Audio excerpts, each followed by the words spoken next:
एक बात से मैं आपको होशियार करूंगा कि फिरका परस्त लोग, सांप्रदायिक लोग, उनके पेट में बड़ी ऐठन है कि साहब अकलियतों के दरमियान में इरा दलित बस्तीरा तो लड़का बीए पास कर गया। कभी कभी होता है क्या कि गरीब का बेटा अच्छा कपड़ा पहनता है तो अमीर के बदन पर नोचनी होती है ना, कि भदवार बेटा मियाँ एकदम गाड़ी किने ले है ना, एकदम वाला कपड़ा पीने पे रहा तो कुछ बरकाला लोगों बदन नोचनी है जा, होता है कि नहीं जी। तो ठीक उस तरह से एमआईएम जो पार्टी पैदा हुई है और एमआईएम के लोग जो जीत के गए हैं, बड़ी सब पार्टी के बदन में ऐसी नोचनी हो गई है।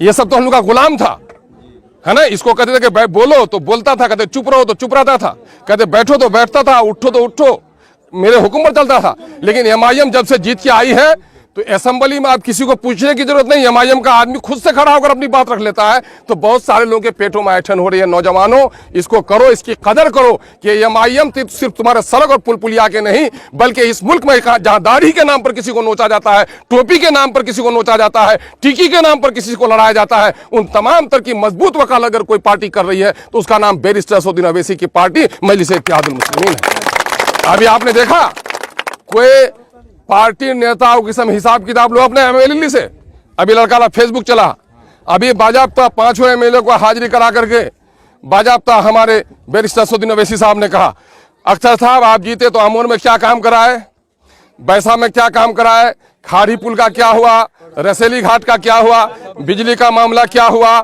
है ना, वहां पर तो ये हिसाब लेता है। तो बैरिस्टर असदुद्दीन अवैसी 2000 दूर जो बैठा हुआ है उसका बेटा और भतीजा है, एमएलएमपी बनने नहीं आएगा।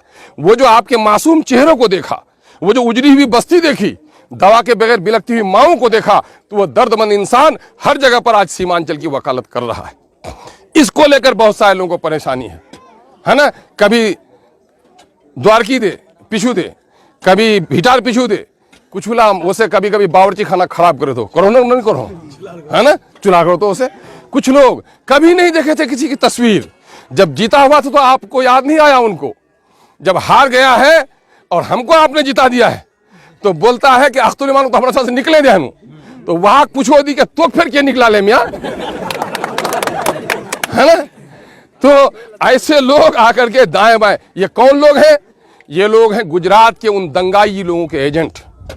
क्या अमोर बैसा के लोगों, बाबरी मस्जिद को तोड़ने वाले और गुजरात में माओ बहनों की इज्जत लूटने वाला कोई एजेंट हमारी बस्ती में इज्जत के साथ आ सकता है? अगर जिसको अपने माँ बाप की परवाह नहीं है, अपने बहनों की इज्जत की परवाह नहीं है, वो लोग फिरका परस्तों की हमदर्दी करेगा। जिनको अपने वतन से इज्जत है, जिसको हिंदू और मुसलमानों से मोहब्बत है, जिसको अमोर बैसा की इज्जत की तकरीम है, वो कभी ऐसे दलालों को फटकने नहीं देगा। आज की भैया, आज ऐसा गठबंधन है, ये नया गठबंधन, कमन कमन गठबंधन है, ये जदयू और कांग्रेस गठबंधन है, ये वहां समझो लो भाजपा गठबंधन है, इला सबला गठबंधन परेशान है कि हमरा अनार मुरारे की करो अख्तुल इमान अब तक रोशनी जले दिया कि हंजार मुश्किल हो जाए। तो नौजवानों इससे होशियार होना पड़ेगा, थोड़ी थोड़ी बातों से तुनुक मिजाजी।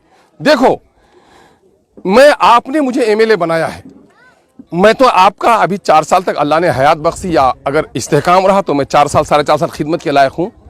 अगर आपने डिस्टर्बेंस किया आपका काम उलझ जाएगा, आपका काम उलझ जाएगा। मैं नहीं कि ये अच्छी सोच नहीं है।